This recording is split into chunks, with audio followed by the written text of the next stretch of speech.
Yesterday, meine Arbeit the December 7th und du glaubst, was suddenly and deliberately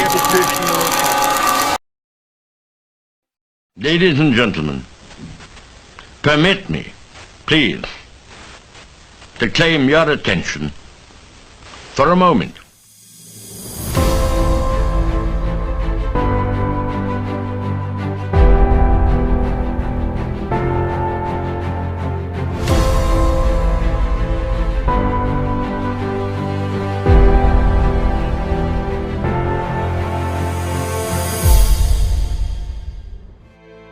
Ang ikalawang digmaang pandaigdig. Noong September 1, 1939, nag-umpisa ang ikalawang digmaang pandaigdig ng lusubin ng mga Alemanya o Germany sa bansang Poland. Maraming sundalong taga-Poland ay pinaslang sa pamumuno ni Adolf Hitler ng Nazi Germany. Batay sa tala, nakiusap ang Pransya kay Hitler na kung maaaring pag-usapan muna ito, subalit nabigo lamang ang dalawang bansa.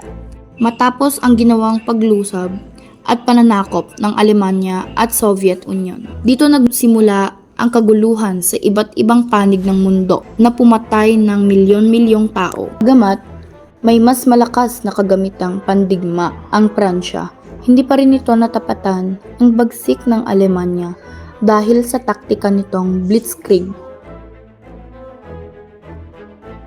Noong Hunyo 22, 1940, nakuha ng Alemanya ang Pransya. Matapos ito ay kaagad tumakas ang mga opisyal ng pamahalaan ng Pransya. Gaya ng inaasahan, hindi naging madali sa Alemanya na hukbong sandatahan. Batay sa tula, walang sawa pinagbobomba ng Alemanya ang Britanya para lamang makuha ang huling halos araw-araw nitong sinaklay ang lungsod ng London.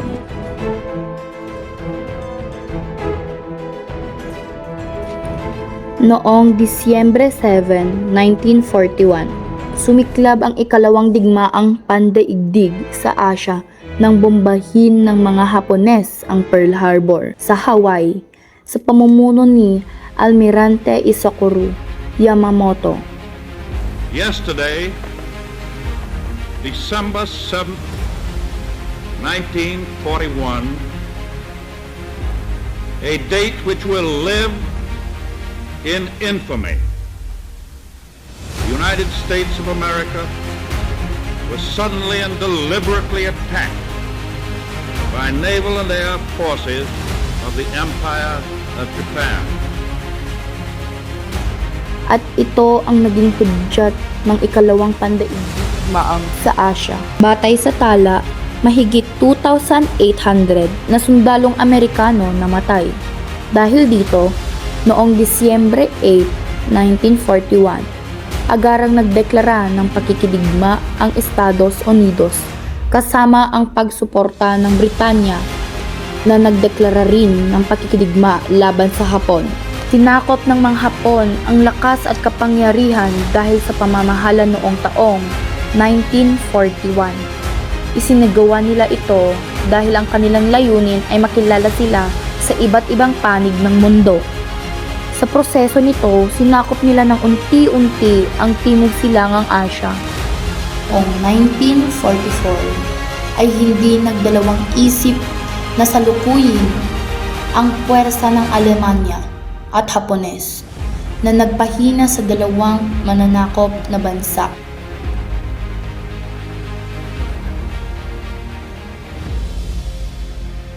Noong Agosto 6 hanggang 9, 1945, nagpasabog ang Estados Unidos ng dalawang bomba atomika sa mga lungsod ng Hiroshima at Nagasaki ng Hapon.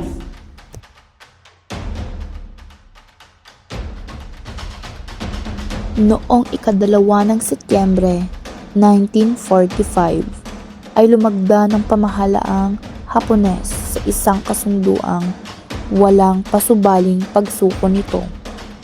Ang nasabing kasunduan ng ginawa ng Estados Unidos at nilagdaan sa luk ng Tokyo.